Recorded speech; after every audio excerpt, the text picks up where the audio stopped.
Pioneer brand canola with Optimum Gly, the highest yielding glyphosate tolerant trait on the market. What's next in canola happens here.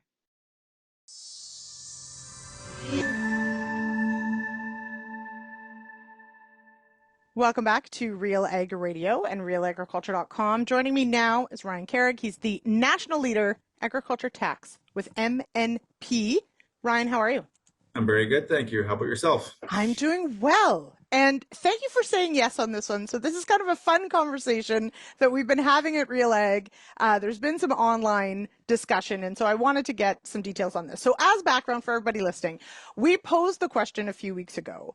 If it's time for a new build, a new house on the farm for perhaps an incoming generation, is it better to build on the farm or in town? And so Ryan, at first glance, what do we have to think about? Well, it's not going to be the same answer for everyone. I can tell you that right now.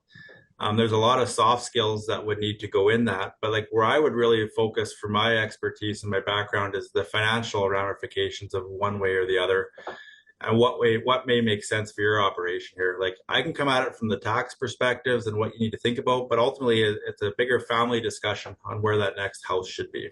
Mm-hmm. So, and that was one of the things I brought up is, and we're not going to tackle it in this conversation, probably another one that, first of all, who is building this house? Is it, mom and dad? Is it the incoming generation? That sort of stuff. So again, that's where those discussions would come in. But if we are thinking about, the tax implication, the financial implications of a new residence added to the farm, is there an advantage one way or the other of where that house gets built? I would say it's probably neutral, but like if you step back and you think about it, most often when a new house is being built, the funds need to come out of the farming operation to finance that house, unless you're going to get traditional mortgages involved and so forth like that. So if you're stepping back thinking about it, well, quite a few of the farm operations, I'd say the majority are probably operating in a corporate structure right now, and they have access to lots of corporate dollars. So assuming that that house is going to be built on the farm, the natural question comes to be as well, hey, if I use corporate dollars, should I purchase that house inside, should I build that house inside my farming company, or should I still own it on the farm, but in my personal capacity? And it's really going to depend. I'll walk you through an example here. If a house is going to be built and owned inside the farming company here, that's really a corporate owned asset. You don't own it in your own individual names. So that can come into a lot of issues with subdivision and so forth like that. But ignoring the legal subdivision and other considerations part of it, I'm going to focus on the tax implications of it here. Really, you have a corporate owned asset. It is being used in the farming business, and I'll get back to that in a second here, but you are allowed to take depreciation on that house. It is a very low rate, but it can be depreciated like other assets that are owned. Now, that being said, people might be like, well, it's great to have a deduction inside my company. I'm all for that. There are other considerations to look at, because the individuals that are living there, quite often they're going to be the mom and dad in the structure or the next generation. They're going to be involved in the farm as employees. Okay, so think about it. You're using a corporate owned house in your personal capacity. Naturally, you're going to have to charge fair market value rent. The company is going to charge the people living there fair value rent. So you're going to have corporate income that needs to be figured in. And one of the big things to figure out there is, what is fair market value rent? I'm not going to dive into that, but there's a lot of considerations that need to go into that, and honest discussions need to be had. So you'll have corporate income. Then you also have to realize that you're going to have personal income on it as well, unless the individuals are actually stroking checks to the farming company, which quite often doesn't happen. It's just kept track of. And at the end of the year, they're going to have a taxable benefit that they have to pay on their personal tax returns. So it's probably almost a wash in some circumstances. Not all are going to be the same, but it's not a slam dunk answer one way or the other in that regard. Now, you mentioned, so if it is an asset of the farm, and so it is okay, though, that the corporation build this house and that members who own the corporation live in this house. That is okay. It is okay. When I say members that own the corporation, though, the CRA has been pretty clear that they have to be employees of the corporation. So typically that is not just shareholders. So it may require some rethinking of how the individuals are paid by the farm. If they've traditionally taken dividends, that might need to look at shifting to a wage strategy and so forth like that. But an important consideration to think about in that is circumstances change. You may be an employee of the company for 20, 30 years, but what happens if you step back or are no longer involved? All of a sudden you have that house in there and it's maybe not quite the same facts that it originally was. Mm-hmm. And now where does capital gains come into all this? Great question. So one of the things you're losing by having it inside of a corporation is you don't have access to the principal residence exemption because that's only available for individuals. Now, there may be other properties in the equation. Perhaps there's a cabin somewhere or anything that needs to be factored in. But given the rampant price, well, just appreciation we've seen in houses over the last 10, 15, 20 years, that is something to be considered. But a counter argument I'll say to that sometimes is that could that house ever be separated from the farm? And that's going to totally depend how your yard is laid out. Is the yard half a mile down the road from the main yard, or all those type of things that need to be factored in?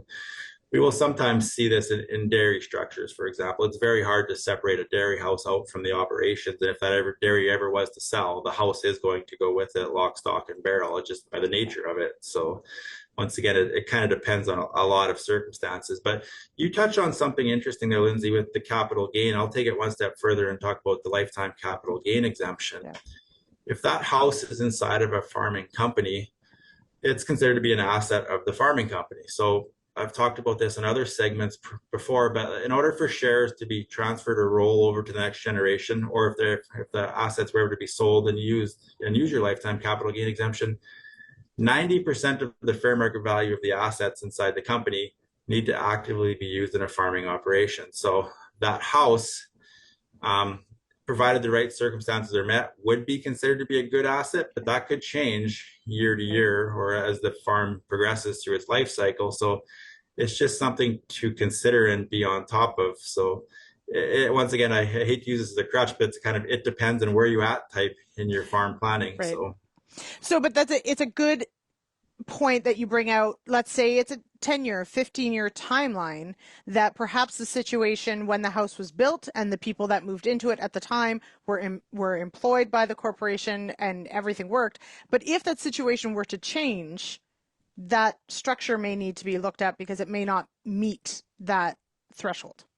Absolutely. Things are always changing. And it also, another good question or consideration would be, if the farm ever was to be sold, would the expectation be that you would keep the house as part of that as well? Or is it all going to be lock, stock, and barrel again? So it's not a slam dunk one way or the other, I guess is what I'm trying to highlight here. Yeah. And I guess my last question on that one is thinking about, let's say that this is because we've got multi-generations in a farm corporation farming together. This is a second, maybe even a third residence, who knows? Let's take a step back from someone who perhaps is the non-farming partner, let's say, that's coming into that situation. What would they have to consider? So let's say you're a spouse that's moving into this house with your spouse who is part of the corporation. What protections are there, or what considerations would there be for a spouse who's perhaps not part of the farm as far as protecting their own asset base? Is that all dealt in a prenup? How do you deal with that? Well, that's a tough one, Lindsay. I'm not sure I would know how to answer that one. It's a big one. Yeah. It is a big one. I would be leery of myself commenting on the legal relationships and so forth. I do know that in certain provinces, Saskatchewan being one, there is the Homesteader Act as well, and that offers certain protections, but I think I'd be out of my realm talking about that here. So this is, for anyone listening, this is where, and frankly, even within this discussion, without adding that on, go talk to your farm financial advisor about all of this. This is the whole point of this discussion, is to exactly that, bring up those areas where maybe you haven't thought about that yet. So yes. Absolutely. Like I'm coming at it solely from the tax perspective and getting the funds out. You would want to have some discussions with your lawyer and also figure out some of the softer family dynamic skills, because it wouldn't be the first time that maybe we've seen circumstances where there becomes some differences in philosophies on a farming situation, and then all of a sudden you have the softer skills that need to be dealt with. So yeah, absolutely. No, it is complicated, but that doesn't mean it's insurmountable. We can figure this all out. So yes. Okay, Ryan, thank you so much for your time and your insight into this one. For anyone who's looking for more from MMP, where can they go? Well, we have offices located all over the country, so if you probably look, there's one not too far from you. But if not, you could probably reach out to myself, and that could be figured out through a quick online search. So, All right. Okay, we'll connect you if need be. All right, Ryan, have a great day. Thanks so much for joining me on the show. thank you. You as well.